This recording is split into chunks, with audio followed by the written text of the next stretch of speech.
I am 88 years old. I have been retired for 23 years, and I am telling you right now that retirement almost destroyed me. Not financially, not physically. It almost destroyed me from the inside, and nobody warned me.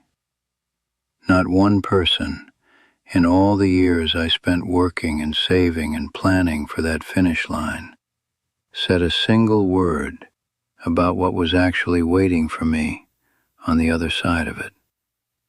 So I am going to say it, because somebody has to. You have been sold a fantasy. A beautiful, glossy, completely dishonest fantasy. The brochure version of retirement. The one your financial advisor shows you. The one in the commercials with the silver-haired couple on a sailboat laughing at nothing. The one you have been picturing in the back of your mind every time work gets hard. That version is not real. I know because I bought it completely. I saved carefully and planned thoroughly, and counted down the days and walked out of my office on a Friday afternoon in June, at 65 years old, absolutely certain that I was walking into the best chapter of my life. And I was wrong, in a way that took me years to recover from. I want to tell you what actually happened, not because I want to frighten you, because I want you to go into this with your eyes open, in a way that I did not. The first month was wonderful. Of course it was. I slept late, I read books, I putted around the house fixing things I had been meaning to fix for years. I felt free in a way that was intoxicating after 4 decades of alarm clocks and deadlines and obligations that never fully released their grip on you, even on weekends. I thought, this is it. This is what I worked for. This is the reward. And then month 2 arrived, and month 3, and something started to happen underneath all that freedom that I did not have a name for yet. I started waking up and not knowing what the day was for, not in a confused way, in a hollow way. That Tuesday morning feeling when you pour your coffee and you look at the hours stretching out in front of you, and there is nothing pulling at you, nothing needing you, nothing with your name on it, nothing that would go undone if you simply went back to bed.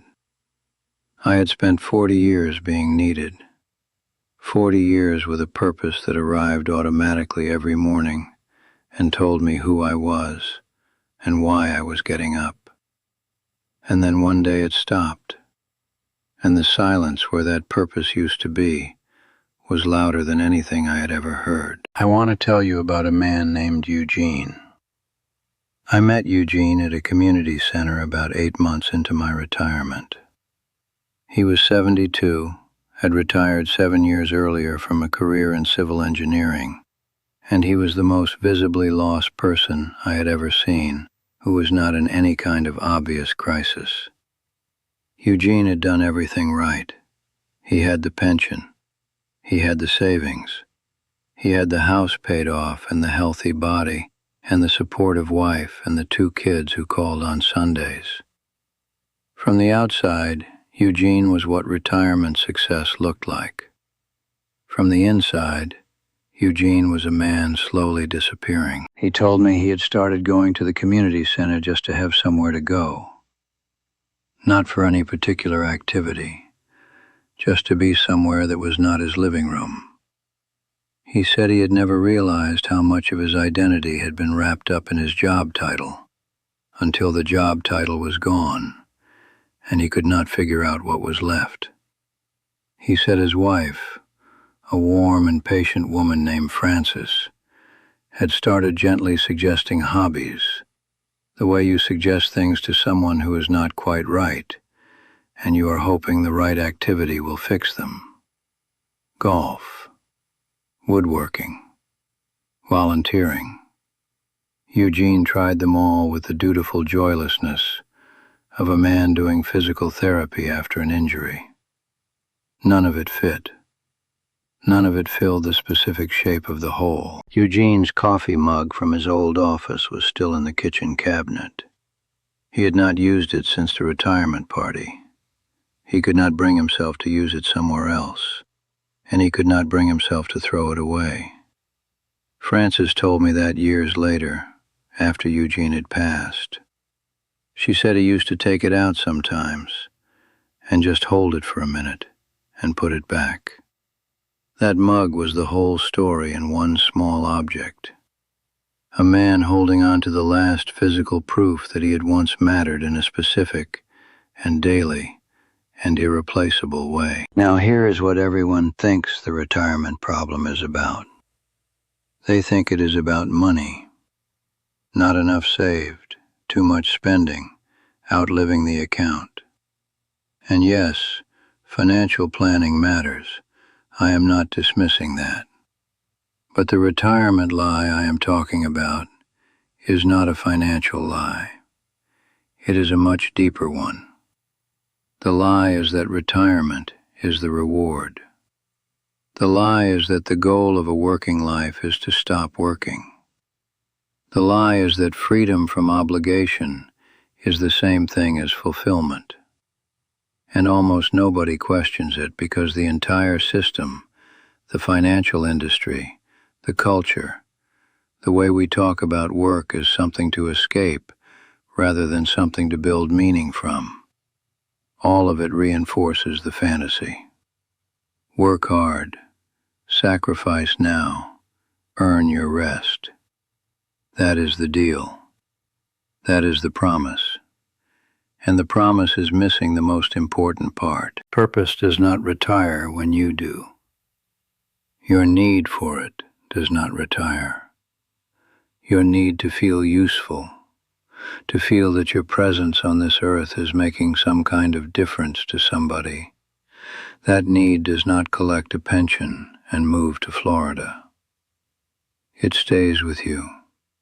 It gets louder in the quiet. And if you have not built anything to carry that need into the next chapter of your life, the silence becomes genuinely dangerous, in a way that no financial advisor will ever put in their projections. I have watched this play out across an entire generation. I watched men in the 1970s retire after decades in factories and offices, and simply fade within a few years. Not from illness exactly, from irrelevance. Their bodies were fine. Their souls had nothing to report to. I watched the 80s and 90s produce a wave of people who worked harder and saved smarter and hit their retirement number younger and arrived at the destination more thoroughly lost than any generation before them. Because the harder you work, the more completely your identity gets fused to the work, and the more catastrophic it is when the work stops. And now I am watching your generation, surrounded by financial content and retirement calculators, and FIRE movements and 10-year exit plans, optimizing furiously for the moment of escape, without asking a single serious question about what they are escaping toward. Nothing has changed. Only the math has gotten more sophisticated. The emptiness at the end is identical. Here is what I know now that I did not know at 65. You do not need to retire from work. You need to retire from work that does not mean anything to you. Those are completely different things, and confusing them is costing people the best years of their lives. The goal is not to stop. The goal is to choose. To get to a point where what you do every day is something you would choose freely. Something that uses who you actually are. Something that connects you to other people in a way that makes you feel necessary. That might look like paid work. It might look like volunteer work. It might look like mentoring or building or creating or teaching or simply being reliably present for the people around you who need presence. The form does not matter. The function does. The function is that you wake up knowing what the day is for. I found my way back slowly. It took me almost 3 years to stop grieving the career identity and start building something new. I started mentoring young people in my old field, informally, just coffee conversations at first. I started writing, nothing published, just writing because it turned out I had things I needed to say, and writing was how I figured out what they were. I started showing up for my neighbors in small, consistent ways, the kind of showing up that does not make headlines, but makes a life. And gradually, not all at once, but gradually, the hollow Tuesday morning feeling started to fill with something real. Not the urgency of deadlines, something quieter than that. The steady warmth of knowing that your being here today is going to matter to at least one person. I want to ask you something honestly. When you imagine your retirement, when you picture that moment of finally being free, what do you see yourself doing? Not in the first month, not in the honeymoon phase. On a random Wednesday, 18 months in, what does that Wednesday look like? Who are you to other people on that Wednesday? What are you building or tending or showing up for? If you cannot answer that question, if the picture is just freedom from something rather than freedom toward something, then I am asking you to sit with that before you arrive there. Because the arriving, I promise you, comes faster than you expect. And the question will be waiting for you, whether you are ready for it or not. Eugene found his way, eventually. He started teaching a drafting class at a community college, one evening a week, to kids who reminded him of himself at 20. He told me it was the first time since retirement that he felt like himself again. Not his old self, a new version. One that had something to give and people to give it to. He kept the coffee mug on his desk at the community college, right next to the new one they gave him when he started teaching. Francis told me he was still doing it when he died, 3 weeks before his 81st birthday, in the middle of a semester he had been excited about. He died with somewhere to be. That is not a small thing. That might be the whole thing. You are going to get there someday, to the other side of the alarm clock, and the deadlines, and the obligations. I hope you get there in good health, and with enough comfort to breathe easy. But when you get there, please, do not just stop. Stop the parts that were draining you, and meaningless, and built on someone else's definition of your worth. Keep the parts that made you feel real. Find new versions of those parts if the old ones are gone. Stay in the world. Stay necessary to someone. Stay curious about something. Stay in motion, not the frantic motion of ambition, the quiet, purposeful motion of a person who has chosen how to spend their days and means it. The sailboat in the commercial is lovely. I am not against sailboats, but the couple laughing on that sailboat has somewhere to come back to, something waiting for them on shore. That is the part they do not show you. That is always the part they do not show you. Do not retire from living.